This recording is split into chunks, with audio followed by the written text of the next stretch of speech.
વડાલી નગરપાલિકામાં આજે નવનિયુક્ત પ્રમુખ અને ઉપપ્રમુખનો વિધિવત પદગ્રહણ સમારોહ ભવ્ય રીતે યોજાયો હતો.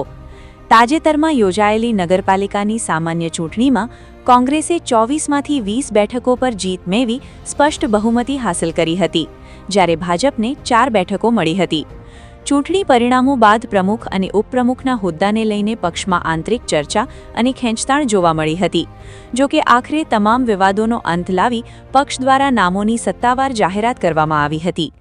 આજે યોજાયેલા સમારોહમાં હંસાબેન સગરે પ્રમુખ તરીકે અને અયુબ નાગોરીએ ઉપપ્રમુખ તરીકે વિધિવત પદભાર સંભાળ્યો હતો.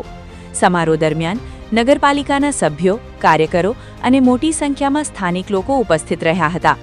નવા પદાધિકારીઓનું ફૂલહારથી સ્વાગત કરવામાં આવ્યું હતું, તેમજ શહેરના વિકાસ કાર્યોને વધુ ગતિ મળે તેવી શુભેચ્છાઓ પાઠવવામાં આવી હતી.